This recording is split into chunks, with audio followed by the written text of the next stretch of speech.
Oh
પ્રથમ દિવસે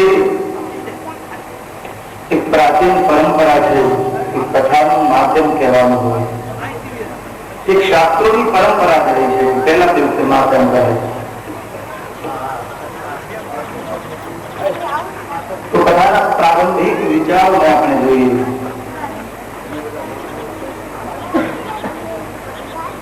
ભગવાન રાઘવની કથાનો મહિમા શું, ઈશ્વરની કથાઓનો મહિમા શું, એ પહેલા દિવસે પ્રારંભિક ખ્યાલ જોઈએ. આમ જોઈએ તો આપણને બધાને ખબર છે કે અયોધ્યાના મહારાજ દશરથજીને 4 દીકરા, 3 રાણી, કૈકેયી દ્વારા વરદાન માંગવામાં આવ્યા. રામ વનગમન થયું, વનવાસ દરમિયાન રાવણ દ્વારા શ્રી સીતાજીનું અપહરણ થયું. રીત વાનરની મદદથી સેતુબંધ બાંધી રામજીએ રાવણનો નાશ કર્યો. પુષ્પક વિમાન દ્વારા અવધ પાછા રામ રાજ્યનું સ્થાપન થયું. તો આખી કથાનો ખ્યાલ મને તમને બધાને છે. અત્યારે આધુનિક યુગ આવે, આપણે કોઈ ત્યાં મહેમાન જઈએ તો 1 કલાકમાં કામ કરે તો અડધો તક રહેવાનો કોઈની પાસે સમય નથી. ગમે એને પૂછો, બધા દોડતા હોય, સમય નથી, સમય નથી, સમય નથી. બીજી બાજુ જોઈએ તો આપણી પાસે વધારાના પૈસા નથી, આપણે કોઈ ગામડાવાળા છીએ, આપણી પાસે એવી કોઈ આવક નથી, બેન નથી. અને ત્રીજું જોઈએ તો આજે આપણી પાસે એવી વધારાની શક્તિ નથી. છતાં આજે રામકથાના ગામડે ગામડે આયોજન થઈ રહ્યા છે, ભગવત કથાનું આયોજન થઈ રહ્યા, શિવ કથા, ભાગવત કથા. તો એ એક કથાનું મહત્વ બતાવે છે કે આ કથાની અંદર કંઈક એવું તત્વ રહેલું છે જે મારા તમારા હૃદયને સ્પર્શ કરે છે. કથાનું આયોજન કરવું હોય તો એમાં સમય જોઈએ, એનો સમય જોઈએ. બીજું ઘણી બધી શક્તિઓ કામે લગાડવી પડે, ઘણા બધા માણસો થાય ત્યારે કથાનું આયોજન થાય. અને ત્રીજું સંપત્તિ જોઈએ. સમય, શક્તિ અને સંપત્તિ ત્રણેયનો સમન્વય કરો ત્યારે ભગવત કથાનું આયોજન થાય. તો આધુનિક યુગમાં અત્યારે સમય નથી, જો એટલા આયોજનો થતા હોય તો એ બાબત મને તમને બતાવે છે કે આ કથામાં કેટલી શક્તિ રહેલી છે, કેટલી તાકાત છે.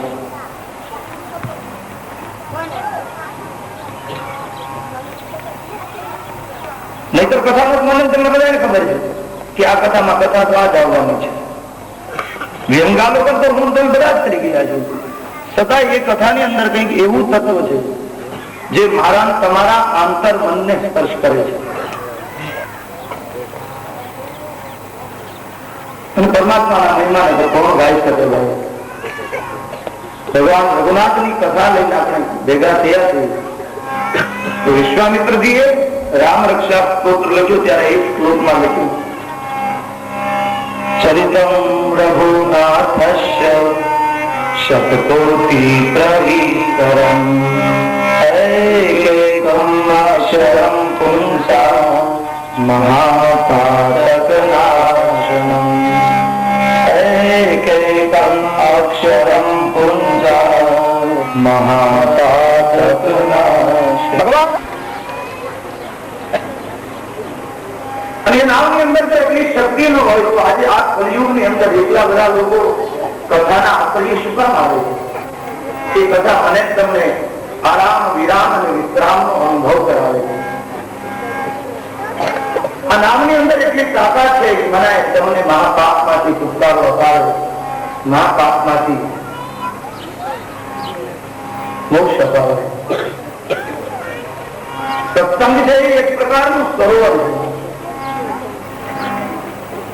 આપણે ત્યાં એક કથા છે જૂની કે એક જંગલમાં ઘણા બધા પ્રાણીઓ રહેતા અને એમાં એકવાર જંગલની અંદર આગ લાગી, દવ લાગ્યું છે.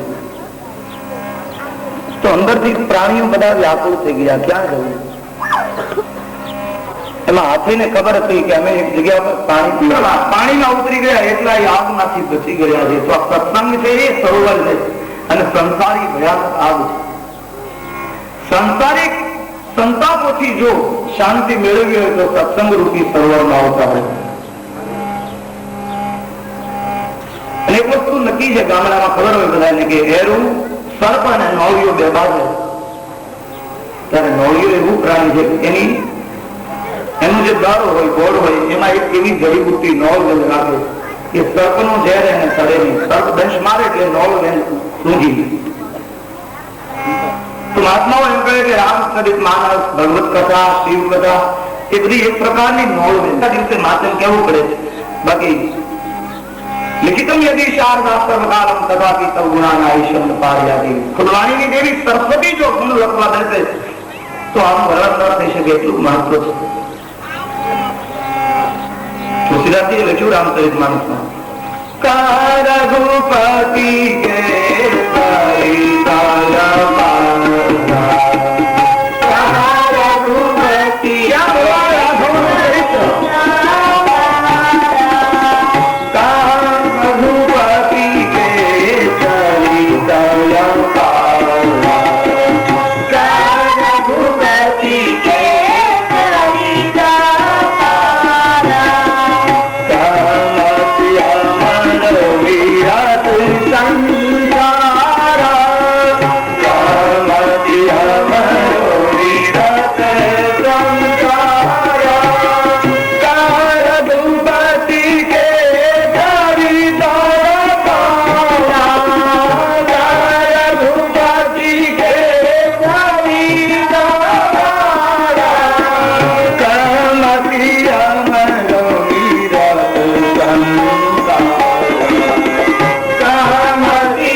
ઈશ્વરના નામનો સતત સદગુરુએ નામ આપ્યું હોય, સંતોએ નામ આપ્યું હોય, નામ અને એ વસ્તુ નક્કી છે ભાઈ કે મને તમને એ તો ખબર હોવી જોઈએ કે આપણે મનુષ્ય બનીને આવ્યા છીએ અને આ એક જ યોનિમાં પરમાત્મા એ બુદ્ધિ મૂકી છે, વિચારશીલતા મૂકી છે. બાકી તો લક્ષ 84 યોની છે એવું શાસ્ત્રોમાં વર્ણન છે. 84 લાખ યોની એમાંથી ભટકતો માનવી બને અને આ એક જ યોની એવી છે કે આમાંથી હું તમે મુક્તિ મેળવી હોય તો મેળવી શકીએ અને જો આમાંથી ચૂકી ગયા તો ફરી પાસે લક્ષ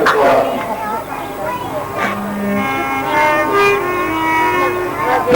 મને તમને આ તક આપી છે, મોકો આપ્યો છે કે મને તમને મનુષ્ય બનાવ્યો છે. જેને આપણા ઉપર એટલી કૃપા કરી છે એના ઉપર તો યાદ રાખવું, એનું ઋણ કેવી રીતે મુક્ત થઈએ એ તો આપણી ફરજ છે. અને એ તો વિચાર કરો કે જો આ કથાઓમાં એટલી તાકાત ન હોય, કથાઓમાં એટલી શક્તિ ન હોય તો આજે લોકો એટલા બધા ભેગા કેમ થાય? આજે આપણે બધા ચમત્કાર ને બહુ માનીએ કે આમ તરફ અમને દેખાવું જોઈએ, લાંબા ગાળાના પરિણામને નથી માનતા, તો આ ચમત્કાર નહીં તો બીજું શું હોય? જ્યાં 5, 10, 15 માણસો ભેગા કરવા મુશ્કેલ હોય ત્યાં ભગવત કથાના નામે હજારો લાખો માણસો ભેગા થતા હોય ચમત્કાર. અને ઈશ્વરી તત્વ એવું છે કે વર્ણન કરવું અશક્ય છે. આપણે રામચરિત માનસના અયોધ્યા કાંડમાં વર્ણન આવે છે, વાલ્મીકી ઋષિએ ભયો ઈશ્વર તત્વ થઈ ગયું. दिन पद कालाई तुम नाई दीन काना तार दिन कार मंगराई दिन पद कालाई तुम नाई जेने पग નથી હાથ નથી તો આગળ નહીં તો બીજું સારા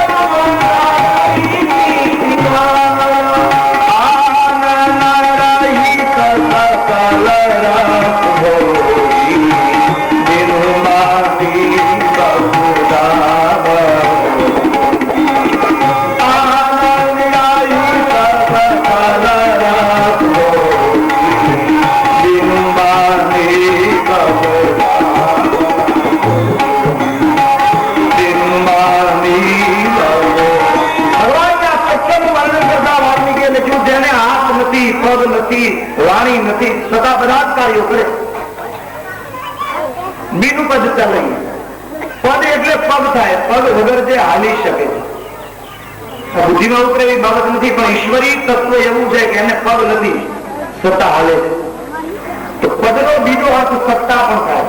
પદમાં તમે વ્યાકરણની સાહિત્યની રીતે અર્થ કરો તો પદનો અર્થ સત્તા. દેખીતી રીતે કોઈ સત્તા નથી આપણા ગુજરાતમાં મુખ્યપ્રધાન, નથી વડોપ્રધાન, નથી રાષ્ટ્રપતિ, છતાં પૂરા વિશ્વમાં જે ધારે એટલું જ થાય. આખી દુનિયા ધારણા ઉપર જ જીવે. પદ નથી સત્તા એની ઈચ્છા વગર સાંભળવું કરે કે હાથ નથી સત્તા નાના મોટા ઝાડ કાઢ્યું ઈશ્વર કરી કરનો બીજો અર્થ થાય છે નેતું દિલ. ભગવાન કોઈ દિવસ આપણી પાસે દિલ નથી લાગ્યું, કર્મ દિલ કારણ આપણી પાસે કોઈ પણ પ્રકારનો કર્મ નથી રહેતો, છતાં આપણા તમામ કાર્ય કરે. દિવસ ઉગે આજે જાગવામાં વહેલા કરીએ પણ સ્ત્રીઓ ઉગે જે ટાઈમ સવારમાં વીજ થાય પુરસ્કાર લાવવાનો હોય તો એનું જે નક્કી કરેલું હોય એ સમય આવે. આપણે ઘણી વાત રાખી વહેલા થઈ જાય પણ જો મોડો કરવાનો મોડો આપણે તૈયારી ઓછી હોય આપણે થોડોક મોડો કારણ કે એની ઈચ્છા. અને સદાય આપણી પાસેથી કોઈ પણ પ્રકારની આશા નથી રાખતો, ક્યારે બિલ નથી મોકલતો કે ભાઈ તમને રોજ પૂરી પ્રકારે મોકલી દીધી 3 મહિના તમારે 1 કરોડ 8 કરોડ કોઈ બિલ. અને જો એ મને બિલ મોકલવા હવાનું આવે, પ્રકાશનું આવે, વરસાદનું આવે તો ક્યાં જઈ જવું હોય નક્કી કરો. ઈશ્વર તત્વને વાણીથી કોઈ દિવસ વર્ણન ન શક્ય. એ અવિગત અતથ્ય એ માનવી એની બુદ્ધિથી કદાચ ઈશ્વર. ત્યારે કવિ નારાયણ લખે ઈશ્વર તારી અકલ્પથી પતલિયાના પેટે હતી. નક્કી કરો ક્યાં ફુવારણ મથક હશે, ક્યાં વાયરિંગ હશે, કેટલા વોલ્ટનો એ બલ્બ હશે, આપણી બુદ્ધિમાં ના ઉતરે. આ ઈશ્વરનું સર્જન. ઈશ્વરના સર્જન ને કોઈ વર્ણવી ન શકે. પૃથ્વી તણો પીંડો કર્યો ગજલાવ તો ક્યાંથી હશે, જગતા તુજે હારે કુંભાર બેઠો ક્યાં હશે, કાળી કાળી વાદળી નો બોલ કે અંકે મતી અટકી રહી, બ્રહ્માંડમાં ભટકી અને અંકે મતી અટકી રહી, બ્રહ્માંડમાં વ્યાખ્યાઓ જ્યાં ચૂકી પડે એ ઈશ્વર તત્વ વાણીથી ગણવી ન શકાય, અવિગત છે, અવર્ણનીય છે. આ નિરાકાર બ્રહ્મ સાકાર બ્રહ્મ એની કથા છે, એનું વર્ણન કોણ કરી શકે? મને તમને એની કૃપા દ્વારા મનુષ્ય જન્મ મળ્યો છે. અને એ મનુષ્ય જન્મ જો સાર્થક કરી દઈએ ને એક વસ્તુ તો નથી ને, અહીંથી આપણે કોઈ બહારગામ જઈએ તો આપણને ખબર હોય કે આપણે કંઈક કામે લેવા જઈએ, પાછા આવીએ ત્યારે કામ કરતા આવીએ. એમ આપણે ત્યારે વિચાર કર્યો છે કે મને તમને અહીંયા ધરતી ઉપર મોકલ્યા છે તો શું કામ મોકલ્યા? મારી ફરજ શું? હું અહીંયા શું કરવા આવ્યો? નહીતર તો આ જગતમાં પ્રાણીઓ પણ જીવે છે, પંખીઓ પણ જીવે છે, જીવ જંતુ પણ જીવે છે. વિશાળ શક્તિ કેવળ માનવીને જ મળે છે. જો એટલી બધી આની અંદર શક્તિનો આવ્યો, બહુ ભણેલો સમાજ, વેલ એજ્યુકેટેડ સમાજ આની ખાતર બન્યો છે. વિજ્ઞાને પણ સ્વીકાર્યું છે કે આ વિશ્વ ઉપર કઈ અગમ્ય શક્તિઓ છે જેનાથી પર કોઈ થઈ શકતું નથી. જો વિજ્ઞાન પણ સ્વીકારતું હોય એ શક્તિઓને, તો હું તમે કેમ સ્વીકારશો?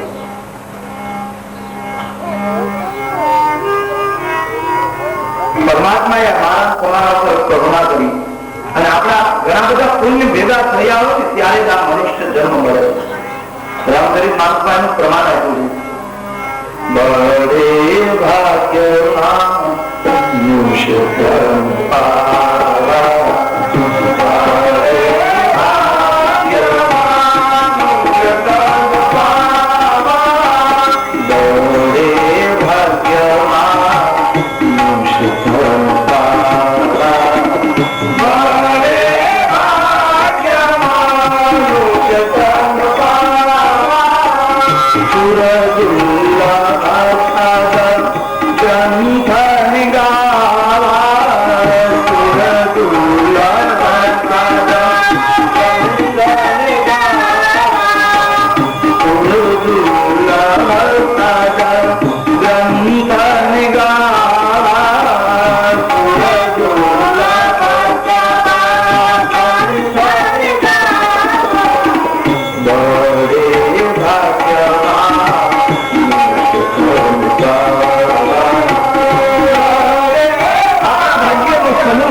નક્કી છે, મૃત્યુ એ અનિવાર્ય છે. હર કોઈને મૃત્યુ તો આવવાનું.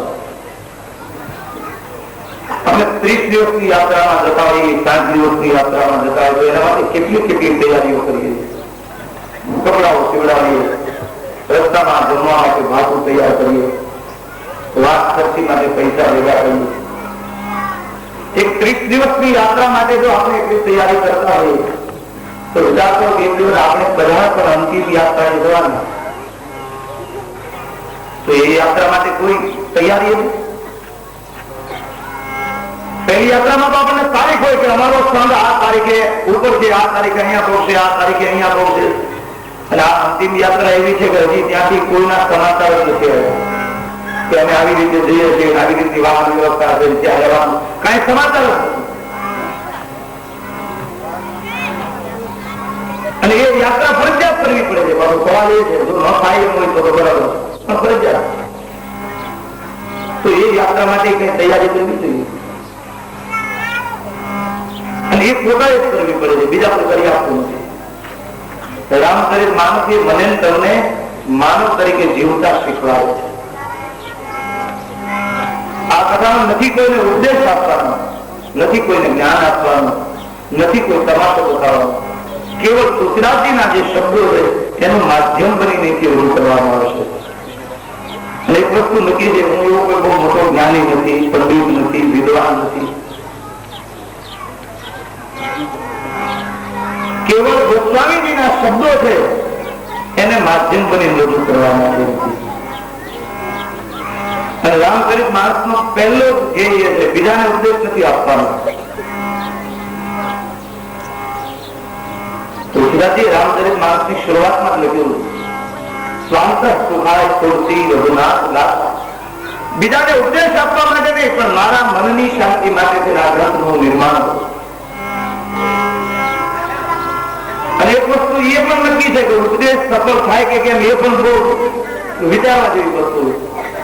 ઉપદેશ જો સફળ થતો હોય તો આજ પણ વિચારો કેટલી કથાઓ થાય છે. તો સમાજ સુધરી ન ગયો, ફેરફાર ન થઈ ગયો. ઉપદેશ કોઈનું લાગે છે કે કેમ એ પણ બહુ મહત્વનું. ત્રીજું કારણ એ છે કે ઉપદેશ આપનારો કેવો છે એ પણ જાણવું જરૂરી. એટલે આપણે નથી ઉપદેશ દેવાનો, નથી લેવાનો, કેવળ તુલસીદાસજીના શબ્દોને રજૂ કરવાના, સાથે બેસી નિરાશ. ભગવાનની કૃપા છે કે 9 દિવસનો આપણને લાભ મળ્યો. એમાં આજે પહેલું પ્રવચન. આમ ગણીએ તો આ એક પ્રકારની સત્સંગ શિબિર છે. આપણે બધા સાથે બેસીને રામચરિતમાનસમાં આપણા જીવનનું દર્શન કરશું. આ માનવ જીવન દર્શાવતો ગ્રંથ છે. મહાત્માઓ એવું મંતવ્ય છે બાલકાળ છે માનવીની બાલ્યાવસ્થા, બીજું આવે અયોધ્યા કાળ એ માનવીની યુવાવસ્થા, ત્રીજું ઉત્તરકાળ જે માનવીની ઉત્તરાવસ્થા રથાવસ્થા. બાલકાળ થી પ્રારંભ છે, અયોધ્યાકાળ એ મધ્ય છે, ઉત્તરકાળ એ અંત છે. આને બરાબર સમજે સમજે એટલે બીજી કોઈ વ્યાખ્યા નથી, પણ રામચરિતમાનસ સમજી જાય આ માણસ.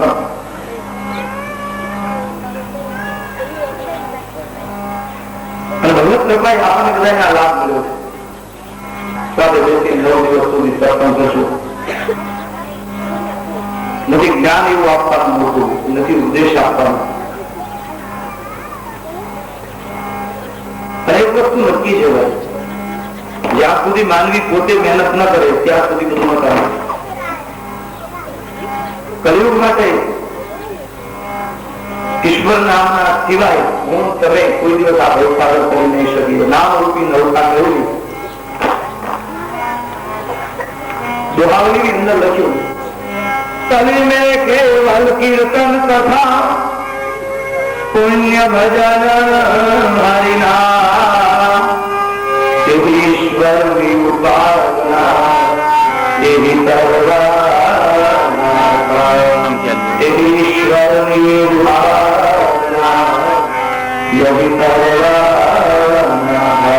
નામ સ્મરણ જયારે જયારે સમય મળે ત્યારે નામ સ્મરણ કરો. અને નામની અંદર એટલી શક્તિ છે એનું વર્ણન નથી શકે. એકનાથજીના જીવનનો પ્રસંગ છે. એકનાથજીએ એને એક શિષ્ય મળ્યો, અતિ પ્રેમી. એકનાથજીને કહ્યું તમે મને ઉપદેશ આપો, કંઠી બાંધો. એકનાથજીએ ના પાડી કે હું તો કંઠી નથી બાંધો. બોલું નહીં બાબા, મારા ઉપર તો કૃપા કરવી જ પડશે. અતિ આગ્રહ કર્યો. એકનાથજીને કહ્યું કે બહુ પ્રેમી છું, લાવો ઉપદેશ આપો. મંત્ર આપ્યો, તુલસીનો આવો આપ્યો, પહેરાય. થોડો સમય નીકળ્યો, આવેશની ભક્તિ એટલે ધીમે ધીમે ઘટી ગયું. ચોમાસામાં ગામડામાં નાની નાની નદીઓ બહુ પૂર આવે, એવી રીતે ભક્તિમાં અમુક પૂર આવે. ચોમાસું પૂરું થાય પછી કાંક રૂપે કાઢેલા. ચોમાસામાં એવું પૂર આવે કે નદીમાં આપણે ઉતરી ન શકીએ. ઉતરવા જાવ તો ઊંધા માટે પકડી આવું નહેડામાં પાણી આવે. પછી જેઠે પાણી જાય કાંકરે ઉતરે કાઢેલા. વિચારજો, 3 મહિનો આવે ને એટલે આપણે શિવ ભક્તિ ઉભરાય. બહુ શિવ મંદિરે જાય એનો વાંધો નહીં, તો દાદી રાખીએ. આપણે પૂછીએ કેમ આવે, એટલે 3 મહિનો છે ને. શંકર દાદા ને દાઢીને હું જોડાણ કોન્ટ્રાક્ટ એ સમજાતું નથી. નહીં, હા બરાબર છે. તમે અનુષ્ઠાન કરતા હો તો પંચકેશ રાખી શકાય. ઉપવાસ કરતા હો, નિત્ય શિવ મંદિરે જઈ અભિષેક કરતા હો, ભૂમિ ઉપર બહુ અઘરી વસ્તુ છે અનુષ્ઠાન. ઉપવાસ કરવો નથી, ભૂમિ શયન કરવું નથી, કઈ પાડવું નથી, દાઢી વધારવી 3 મહિનો પકડી દેવું. આમ કેમ આવે? નક્કી કરો. નવરાત્રી આવે, આમ તો આ શક્તિ ધામ નવરાત્રી નું અહીંયા તો દેખાય આવે કે આ નવરાત્રી પછી ભક્તિ ચાલુ છે, કોઈ આયોજન થયું એ તો ક્યાંથી જાય. તો અમુક જગ્યા પર ખાસ જોવા મળે નવરાત્રી ગરબી ચોકમાં આવે નવરાત્રી પૂરી થાય એટલે ઓરડી પૂરી દેવું, પછી આવતી નવરાત્રી એટલે દૂર રાખો. આનું નામ આવેશાત્મક ભક્તિ છે. કોઈની અસરમાં આવી જાય જે સ્વીકારી લેવું, બ્રેન એકદમ અસરમાં આવી જવું. થોડાક દિવસ થાય છે પાછો ઓસરી જાય. ભક્તિ એ કોઈ દિવસ આવેગાત્મક થતી નથી. એ તો સતત એક ધારી ગતિ કરતી હોય ગંગાના નીરની છે, અને તો જ એનું નામ ભક્તિ. એકારે દાદી બધી ભક્તિ કરી નાખી પછી આ વડે એમના માટે અમારી એમ નામ ભક્તિ ન કહેવાય. તો એક પ્રકારનો આવેશ થશે. એટલે નથી પેલા ગામડામાં રમવા આવ્યો પહેરું એમ ધોવાયા. અમારે ત્યારે નવરાત્રી રમતા લોકો બધા રાત્રે રાધાનું પાત્ર પહેરીને આવે મેદાનમાં ભગત કરતા આપણને સવારે રોજ એના પૂરમાં કપાસ્યો હરકા હાલી આનું નામ આવે. તો આવેગ દ્વારા ભક્તિ નથી થતી. ભક્તિ એ સતત ગતિ કરવાનું કાર્ય. મીરાએ ભક્તિની શરૂઆત કરી તો પડતી નથી મૂકી, એક ધારી કરી છે. નરસિંહે ભક્તિ કરી તો એક ગમે આગળ મુશ્કેલીઓ આવી, ગમે એટલું દુઃખ ભર્યું, છતાં એ વાતને છોડીને આમ નામ ભક્તિ. એમ આપણે કથા કરતા હતા. એકનાથજી એક ભાઈને મંત્ર આપ્યો કંઠી બાંધી. થોડો સમય વીત્યો એટલે ભાવ ઘટી ગયો. એકનાથજીમાં કાંઈ નથી, આ મંત્ર ઘણો જપ કરી લીધો પણ આ મંત્રમાં કાંઈ શક્તિ નથી. એમાં તુકારામજી ત્યાં આવ્યા. તે સમયની ઘટના છે. તુકારામજીને મળ્યો ચલો ભાઈ, તુકારામજી નો સત્સંગ કર્યો એટલે તુકારામજી ની આમ અસર માંગી ગયો. એને એમ લાગ્યું બધા તુકારામજી મને કાંઈક આપી હશે. તુકારામજી ને વિનંતી કરી બાપ મને કંઠી બાંધો. તુકારામજી કીધું ભાઈ કંઠી બાંધવાની કાંઈ જરૂર નહીં, અંદરથી તને જો શ્રદ્ધા વિશ્વાસ હોય તો બધું આવી બોલે નહીં, કંઠી તો બાંધવી. અતિ આગ્રહ કર્યો. તુકારામજી તો તે કોની પાસે અગાઉ કંઠી બંધાવેલી? બોલે હા. કોની પાસે? એકનાથજી પાસે. તુકારામજી કહ્યું એકનાથજી જેવો સંત તારો ગુરુ તારે હવે બદલાવાની જરૂર? બોલે નહીં, એમાં કાંઈ નથી. શિષ્યો નક્કી કરી નાખે ગુરુ કાંઈ નથી, એમાં કાંઈ નથી. તુકારામજી કહ્યું તો એક કામ કર, તને જે એને મંત્ર આપ્યો એ મંત્ર તો એને પાછો આપે, પછી હું મંત્ર આપું. બોલે કાંઈ વાંધો નહીં. એકનાથજી હતા ત્યાં ગયો. પગે લાગ્યું, વિનંતી કરી બાપુ મારે બીજાની પાસે કંઠી બંધાવેલી છે. એકનાથજી કહ્યું મને ખબર નથી આ તું આગળ કરતો બંધાવી દે, છૂટી આપી. બોલે એમ નહીં, તુકારામજી મને એમ કીધું છે તું એનો મંત્ર પાછો આપ્યો એટલે હું એકનાથજી આપનો મંત્ર પાછો આપવા આવ્યો. એકનાથજી કહ્યું મંત્ર મારાથી પાછો ન લેવો. બોલે હું શું કરું? એક કામ કર, મંત્ર બોલીને આ પથ્થર છે કાળમીન એના ઉપર થૂકી નાખ. પેલો ભાઈ મંત્ર બોલી કાળમીન પથ્થર ઉપર થૂક્યો એટલે પથ્થર તૂટી ગયો. વખતથી વખત એકનાથજી ના દેવ પેલો ભાઈ તો આવતો આવીને તુકારામજી કર્યો. તુકારામજી કહ્યું આ કેવો? બોલે હા. કેવી રીતે આપ્યો? એને મને એમ કહ્યું કે મંત્ર બોલીને પથ્થર ઉપર થૂકી નાખ. હું થૂકી નાખ્યો. કઈ બન્યું? બોલે હા એ પથ્થર તૂટી ગયો. તુકારામજી કહ્યું તું વિચારીને મંત્રમાં કેટલી તાકાત હતી, કાળમીન પથ્થરને તોડી નાખ્યો અને તને આ વરદીમાં કાંઈ નહોતું, જેમાં હું 10 મંત્ર આપું તો શું થાય? એમાં મંત્ર મને તમને ગમે એવડો મળી જાય, મંત્રથી કોઈ અસર નથી જ્યાં સુધી હું તમે નામ જપ પોતે નહીં કરીએ ત્યાં સુધી નવા. માલા ફેરત જગમુરા ગયા મનકા થયું અબ કરતા મનકા છોડ કે તું મનકા મનકા થયો. ઘણા કહેતા અમે તો બહુ માળા ફેરવીએ છીએ, કાંઈ અસર થતી નથી. પણ નકલી માળાનું કામ ફેરવું? કાંઈ કંદોરથી ફેરવો? माला बनाई कांच के बीच में डाला तो माला बिचारी क्या करे उसने वाला तो माला ने एम था माला भूल गया हाथ में पड़ी गुवाમાંથી દોર વિસ્તાર જબર બોલાવતા ગરીબ થાય માળા ને જો માળા નીકળી મૂકી માળા કેવળ માળા ફેરવાથી કઈ નથી હોતું. જ્યાં સુધી અંતર મનના જોડાવા નહીં થાય, જ્યાં સુધી હરિનામ અંદરથી નહીં ત્યાં સુધીનું બધું ખોટું. જે સદગુરુ દ્વારા નામ મેળવું તે નામ તમે શ્રદ્ધા અને ભાવથી જપ કરો. ભગવત કથા મને તમને એ સમજાવે છે કે આ કથા દ્વારા હું તમે પરમ શાંતિની અનુભૂતિ કરી શકશો. આ કથાનું મહત્વ છે. અને એક વસ્તુ એ પણ ભાઈ મહત્વ એટલે માધ્યમ. તો આપણે અહીંયા કઈ માધ્યમ બતાવવાનું નથી, લાભ ભરવાના નથી. કારણ કે લોક બતાવીને અહીંયા ભેગા કરવા એવો કોઈ જરૂરી નથી. લોક જો બતાવો માણસ ભેગું થાય તો લોક એની લાલચ પ્રમાણેની વસ્તુ ન મળે તો ફાયદાવાળી વાત તો એ કરે આ જગતમાં જેને વીમા ઉતારવા હોય આ જીવન વીમા દુકાન નથી. આમાં ફાયદો કેવો થાય કેવો નહીં સમજાવવી તમે આવી ખાતરી કરી દો તમને અનુભૂતિ થાય તો આગળ વધો. મૂળ નામ યાદ આવી ગયું. ગરીબ ગરીબ મેદાન મેં લૂટ પકડે દો લૂટ. પેલા મેં એ વાત મળી કે ગરીબ લોકમાં ગુરુ નાનકનું લખેલું શ્લોક શબ્દગાન તેને કહ્યું. गरीब परे मैदान में लूट सके तो लूट, नहीं किसी का बाप की जीते तो ले जाओ. આ નક્કી છે મનુષ્ય જીવનમાં આપણને કોઈ નથી ડૂબાડવાનું નથી કે આપણને ફાયદા હોય. એટલે પેલા દિવસે માધ્યમમાં ફાયદા નથી બતાવવાના કે તમે કથા આવતો એટલો ફાયદો થાય નહીં. તો દેખીતા તો અમુક ફાયદા થશે કે આપણે જ્યાં બેઠા છીએ આયુ લોકો પાણી પાડે સાફ પાડે કઈ કામ દીધેશું. લૌકિક ફાયદો આરામથી બેસીએ એટલે શાંતિથી બેસીએ મન સ્વરૂપથી થાય નામ. બીજો ફાયદો એ કે 3 કલાક અહીંયા બેસીએ એટલે 3 કલાકની અંદર જે કાંઈ બીજા વિઘ્નો હોય એ વિઘ્નો બનશે. કોઈ સાથે મુલાકાત ન થાય, કોઈ સાથે મંદુર ન થાય. એટલે ઘણા બધા ફાયદાઓ છે. પણ એ બધા પહેલા જે ગણાવીને લોકમાં એવું કઈ કરવું નથી કે આ પ્રકારના એવા ફાયદા એવું કઈ કરવું નથી. 3-4 દિવસ આવો અનુભવ કરો અને એમ લાગે કે આમાં ફાયદો છે તો આગળ વધુ. આને આપણે ગુનો ના 5 વર્ષ બીજી વાર એવું કરવાનું હરિકથાનો આપો એ સાથે જ આપણું પરિવાર ભેગા થઈ ગયા. તો જયારે જયારે સમય મળે કલી કેવલ હરિનામ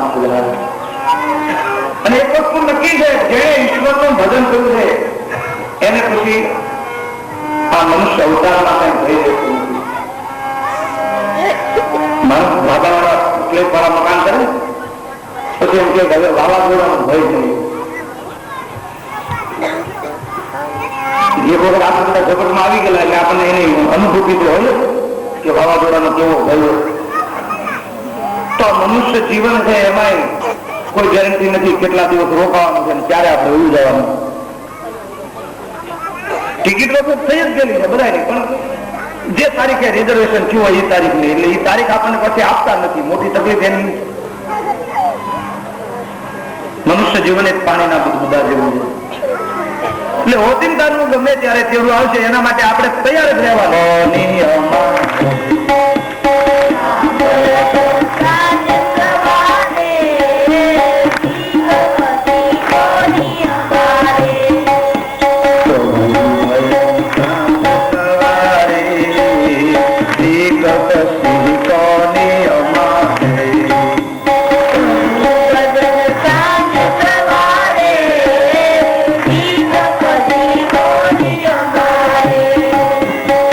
दुनिया तो रंगे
જો ટિકિટ લીધેલી હોય તો ટિકિટ ન લાગે, પણ જેને ટિકિટ ન લીધી હોય બસમાં બેઠા એને ભય જાય ક્યારે ચેકિંગ વાળા આવશે, ક્યારે પકડાય છે. એમ આપણે જો ઈશ્વર ભજન કર્યું હોય તો કાંઈ બીવાની જરૂર નથી. અને નક્કી જ છે. પછી શું? મારા તમારા પરમ સદભાગ્યથી આપણે રામચરિત માનસના જ્ઞાન યોગમાં સામેલ થયા. ભગવાનની કૃપા કે આ શક્તિધામ જેવા પવિત્ર ક્ષેત્રમાં બેસીને 9 દિવસ એક સાથે હરિનામનો જપ કરશું, ભગવત કથા કરશું. ઈશ્વરે મારા તમારા ઉપર કૃપા કરી કહેવાય કે મને તમને આવો મોકો આપ્યો. અને એક વસ્તુ નક્કી છે, આયોજન કોઈ દિવસ શક્તિ વગર થાય નહીં. હવે આનું નામ જ શક્તિધામ, અહીંથી જ પ્રોડક્શન શક્તિનું થાય. શક્તિધામમાં બેસીએ તો મને તમને ભગવાન શક્તિ આપે કે આ સંસારમાં માણસ અત્યારે શાંતિ માટે બહુ દોડાદોડી કરતો હોય, ગમે ત્યાં ગમે એની પાસે મળો. પૈસાદાર લોકો એમ કહે છે કે અમારે કેવળ શાંતિ જોઈએ છે. આજે વિદેશના લોકો હિન્દુસ્તાન તરફ મીટ માંડીને બેઠા છે, કારણ આધ્યાત્મિક જગતમાં એ વસ્તુ રહેલી છે કે મને તમને શાંતિની અનુભૂતિ કરે છે. પ્રભુના નામની અંદર એ પ્રકાશ છે. મહેશ યોગી જેવા સ્વિટ્ઝરલેન્ડ, પેરિસ, વિશ્વના જે ગુજરાતી હિન્દી ભાષાનો સમજે એવા દેશના લોકોને જો આ વસ્તુ સિદ્ધ કરી બતાવી હોય તો કોણ જાણી શકે ભાઈ આ શક્તિ કેટલી છે? પરમાત્માના નામમાંથી અદભુત શક્તિ રહેલી છે. એની અસર મને તમને મળે છે સતત એક કથાના સાનિધ્યમાં રહે. અને 9 દિવસ સાથે બેસીને ભગવાનના નામના કીર્તન કરશે. પહેલા દિવસે આમ તો રુચિ પરંપરા મુજબ માધ્યમ હોય તો માધ્યમમાં બીજું શું કહીએ? હરિકથાની તાકાત એટલી છે માનવીના જીવનને પરિવર્તન કરાવી શકે. કહી તાતન શારદ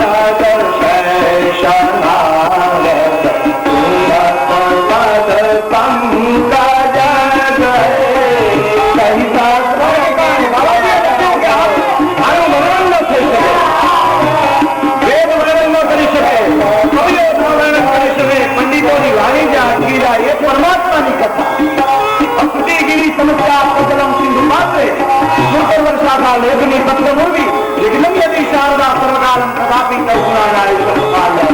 ભગવદ ભગવાન વાતને કોણ વર્ણવી શકે? શેષ નારાયણ જેના 1000 મુખ થયા એ પણ આનું વર્ણન ન કરી શકે. એ તાકાત રામચરિત માનસની, ભગવત કથાની, હરિકથાની અને પરમ શાંતિનો અનુભવ કરાવી શકે. શબ્દ કેવળ એટલી છે કે નિત્ય ભગવાનની કથામાં બેસો, કરવું સદા સત્સંગ. ભગવાન શિવજી એનો અભિપ્રાય આપેલો છે રામચરિત માનસની કથા પૂરા કરતી સમયે, હે ભવાની જે સદા સત્સંગ કરશે એની શાંતિનો અનુભવ થશે. કરવું સદા સત્સંગ. પણ શરત એટલી છે કે હરિકથાને સાંભળો. તો ઘણા લોકો એમ કે મને તો બહુ કથા સાંભળી, ફલાણાને સાંભળ્યું, આને સાંભળ્યું, આને સાંભળ્યું, દ્રષ્ટાંતો આપ્યા. પણ કેવળ સાંભળવાના જરૂર નથી. કથા સાંભળી કોને કહેવાય? પેલા એ વ્યાખ્યા જોવી જોઈએ. કોને કથા સાંભળી કહેવાય? રામચરિત માનસની અંદર એક ટોપાઈમાં ગોસ્વામીજીએ વ્યાખ્યા આપી છે કે કથા સાંભળી કોને કહેવાય. આમાં બધા મીટર મૂકેલા છે. ખાલી મીટર જોડી જુઓ તો ખબર પડે કે આ કથા સાંભળી કે નથી સાંભળી. બધા માપા છે. કથા સાંભળી કોને કહેવાય? મમ ગુણ ગાવતા તુલક શરીરા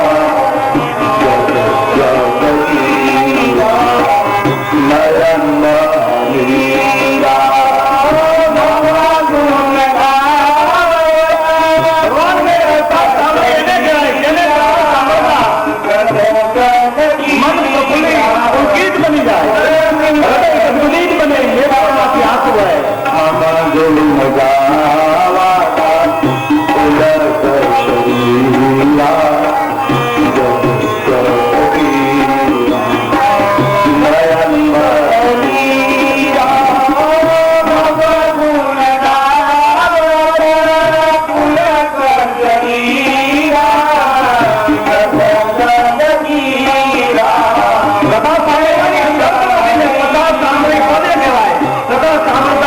પુલકિત બને, હૃદય ગદગદિત બને અને આંખમાંથી આંખોની ધારા લે ત્યારે સમજી લેજો હવે આપણે કથા સાંભળી લીધા.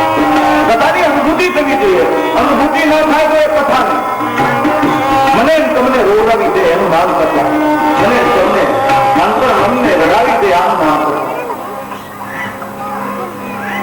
રડવાનું એટલે નાટક નથી એવું માણસ બોલ્યું નાટક કરતા એમાં પડદા આવીને રડવાનું પાત્ર. મહાત્માજીને કોઈએ પૂછેલું બાબા તમે કથા વાંચો? બોલે હા. કથામાં એવો કેવો પ્રસંગ આવે છે કે તમે બહુ રડી પડો, તમારા અંદરના હૃદયને અસર કરે, તમારા લાગણી તંત્રને અસર કરે. પેલા મહાત્માજીએ કહ્યું કે આખી કથામાંથી? બોલે હા.